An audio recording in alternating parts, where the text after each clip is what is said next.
Hi, I'm Zoe Card, Associate Director from Knowledge Exchange UK, and I'm here to introduce the public vote winner from the 2024 Knowledge Exchange Awards. The public vote was a new initiative in 2024 where we took highly commended entries from our judging committee and we put them to public vote, where the public viewed their 1-minute videos and decided which would be the winner. This year, it was the Hackstarter from the Advanced Hackspace at Imperial London. And with me today is Graham Hewson, the Head of Incubation and Prototyping Spaces. Graham, can you tell us a little bit more about your project and the White City Hackstarter? Absolutely. So first of all, the Hackspace is a set of multidisciplinary workshops that are there to enable students to start working on their first prototypes, be it for a research project, a startup, or even their own personal project. We found out early on that often you would have students find, or come up with really great ideas, but not know, how to make, how to get that to the point of having a prototype, how to experiment with that and see if it's actually going to be a positive. Because often in academic workshops, you have technicians that will do the work for you. At Hackspace, we teach you how to do it. So it's the only space in Imperial where you can learn to weld, as an example. And we were often having students come to us saying, I think we can create this, but I'm not an engineer. Or, so a business school student or a maths student, etc. And we're able to put them together in teams with people that know how to do that. And also we have a team of Hack Fellows that are all PhDs ready to support any of those ideas coming through. And that's exactly what the Hackstarter does, is it allows us to not only take students through a project that allows them to ideate and create those first prototypes, but also give them their first £500 that allow them to create the project. So that's, paying for materials or maybe specialist machinery. Okay, fantastic. So you say that you give £500. I think I'm aware that that's a competition base that you run now at Imperial? Yes, so originally it was known as a boost grant and we would just give companies grants, but actually we've turned it in the last couple of years into a competition where they learn as a cohort, and at the end of that cohort there is a pitch day where they pitch their ideas and they're able to win some more money to fund that project further. Okay, so you mentioned a cohort, so is this more of a programme then rather than an ad hoc? Absolutely, so we've turned it into a programme, so it runs annually, usually between January and March, so we're running our latest cohort currently, and that finishes on the 13th of March with the grand final. Fantastic. And how do you decide your winner? So we have a panel of judges, and these will be from around the university, but experts in their areas, so senior academics, but also people that have worked in industry and are also, maybe past Hackstarter winners as well. Okay, so quite a nice way to showcase and celebrate those Absolutely. projects. Wonderful. So how long has the Hackstarter in this project been running for? So in its current guise, we're in its 3rd year. But we were doing boost grants before that from about 2015. Fantastic. So I've had the privilege of popping down to the Advanced Hackspace, but I wonder if for those that haven't, can you just give us a description of what that looks like? I know you've just talked about welding, but what facilities are there? So it's a space that we really believe anything can happen and we can help you make anything. So it's split between a general sort of what we call manufacturing workshop, which is 3D printers, laser cutters, soldering, allows you to do digital manufacturing. Then we've got the really sort of more risky workshop, which is your woodwork, your metal. So we've got big saws, we have CNC, we have HASS machines for milling metal to really sort of intricate shapes and designs. So it really allows them to do what they need to do. And of course the welding, but then we also have a biolab. So some of our biggest successes have actually come out of the biolab. So, safety is a big part of what we do. So they only use these sort of things if they've been trained. And that's what my team do, train them safely, get them working on it. But it's a place where you can experiment. It's a place where you can fail early and then rebuild. Okay. So really multidisciplinary as Absolutely, well. yeah. Okay, fantastic. So you've talked about the original grants of £500 and is anybody going onto this programme getting that £500 to start with, or is it only the winners? How does that work? Usually we will fund between 10 and 20 ideas that come through in any one cohort.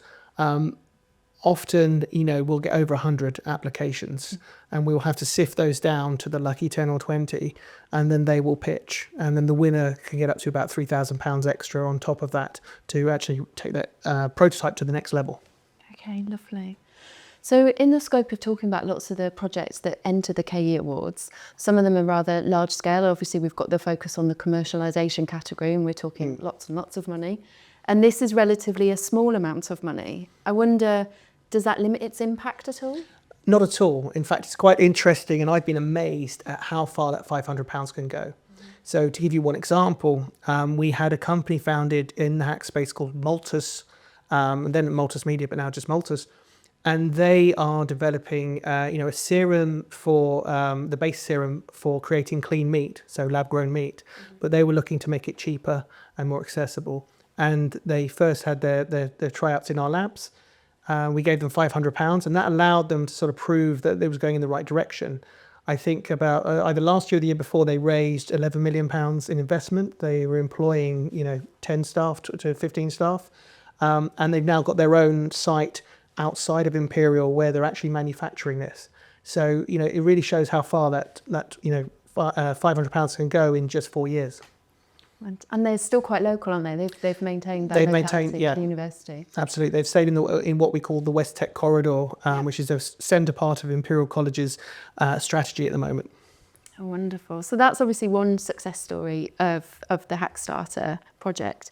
I was wondering what have been some of the other, what do you feel has been the most rewarding outcome of the project, if you can name it one? There's so many. I think seeing somebody come in on day one with a loose idea and then seeing them at the end of the project actually thinking about, how do I commercialize this? How do I take it to the next level? It can be really exciting. I mean, we've had companies such as Koala, which makes, modular prosthetics. We've had companies like FreshCheck, who are, recently graduated from our incubator, who are doing great work in identifying contamination in businesses and in food prep, etc. And it's really nice when they come back and say, do you know what, that £500 was a key part of our journey. So it really shows that it can be really impactful. Thank you. So just for clarity for me really, is this only open to students, this initiative, and students of Imperial? Yes, currently that's the case. And they can be undergraduate or postgraduate. And in fact, it's open to staff as well if they so wish to get involved. Because I think that we have a lot of entrepreneurial staff, a lot of staff that are really interested in research and want to build things. So we also will support them. Lovely. And that's why you entered into the place-based category for the awards? Correct. White City is a major campus for Imperial now. I was one of the first people working on that campus when there was nothing there. Now it's, as you've seen, is a buzz of activity. Yeah. And Hackspace is a centre part of that ecosystem, and we hope to grow it soon. Brilliant. Thank you. So as well as those really wonderful success stories of trial individuals coming out now with companies that have been quite successful, are there any other key successes? So you said you're into your third year now. What's happened in terms of your applications from year 1 to year 2, year 3? Yes, it increases all the time. I think we usually were around the 70, 80 applications. We had well over 100 this year. Okay. I think the KE award was actually supported part of that, because we obviously promoted that and people have really got on board with wanting to get involved this year. Brilliant. And do you see this continuing to roll out? Is it something that's sustainable within the university that would just keep? I would hope it would keep going. Yeah. I think I'd like to be able to have larger cohorts. I would like to be able to deliver it to more participants. But a lot of that is down to funding and down to making sure that we keep, not doing it for the sake of it, but actually doing it to make the impact and then showing that impact. And on funding, as much as you can tell me, is how is that funded? So these are obviously grants. So some years it is funded internally by the Hackspace, so Imperial, but some years we've had sponsorship. So we've been very lucky to have some sponsorship and some external grant funding occasionally for that. I'm hoping that the success in the KE Awards will allow us to attract potentially more investment into the project for next year. It was a bit late for this year, but hopefully for next year we can do that. Okay, so a great accolade you can use to help Absolutely. continue what you're doing. And I know we were talking about this being place-based, but I wonder if there are any significant, or that you feel are significant social, environmental, economic impacts that are coming out from the Hackstarter. Certainly by the projects that are coming out. So this year we have a company that is creating lab-grown fur. And and I've already mentioned the Maltus as an example previously. So we have these students are trying to solve problems that are problems for everybody in society.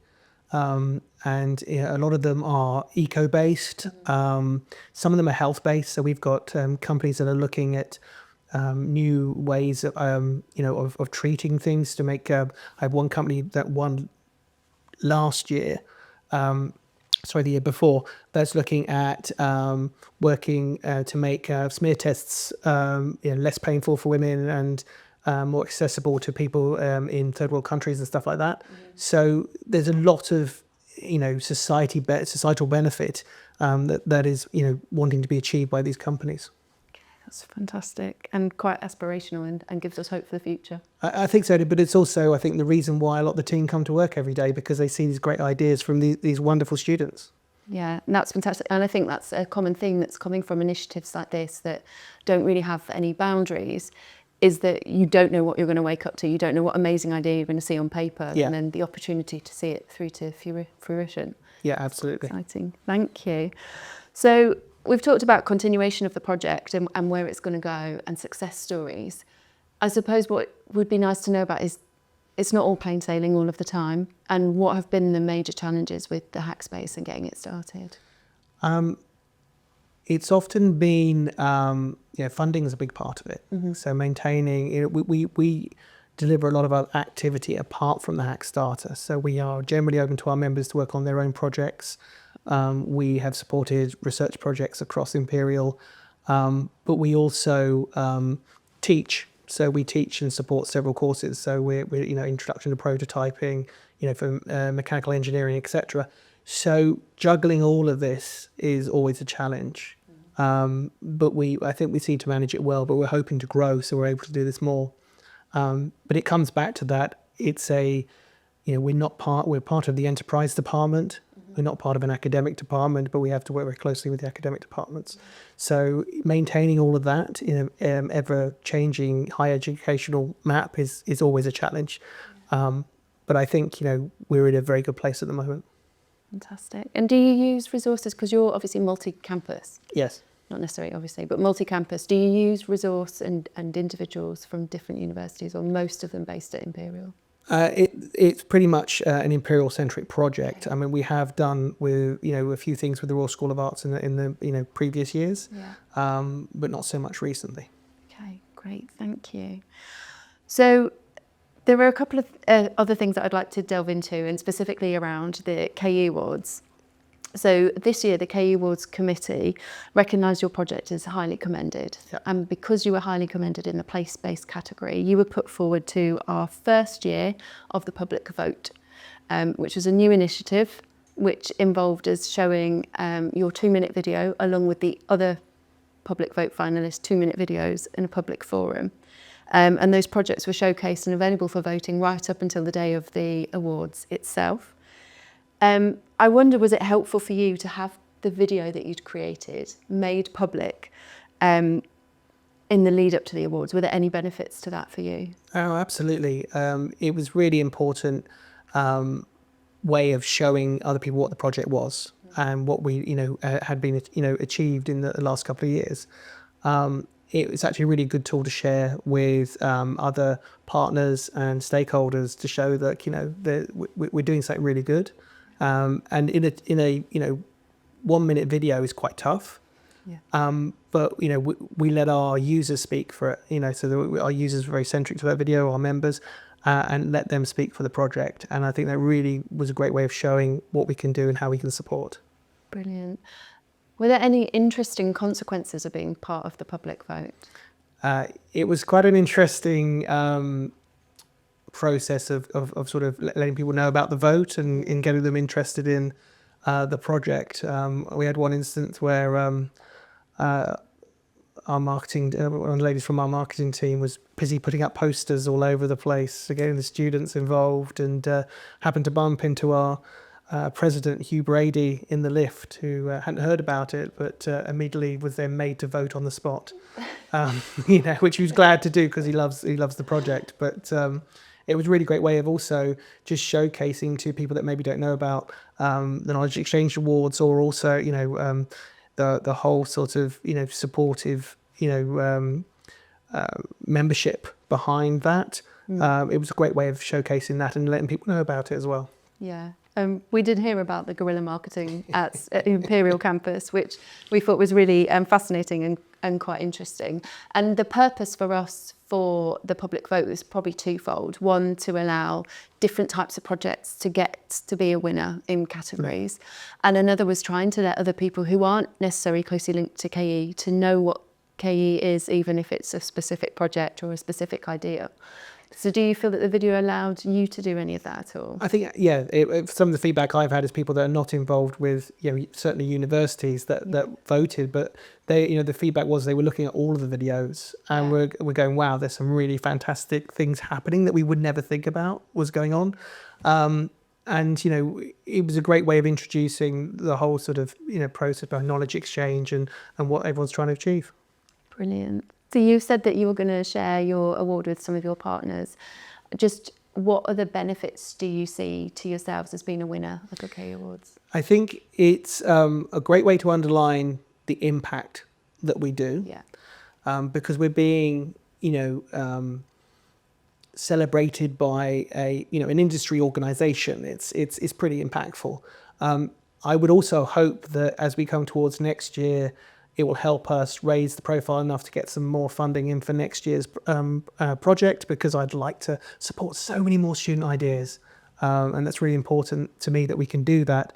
So hopefully we'll get a corporate sponsor or somebody to come in and join us on that process. That would be fantastic. You'll have to now monitor why your sponsors are giving you money and find out if it's a direct correlation between the awards. Oh, they're all getting copies of the video. Okay, fantastic.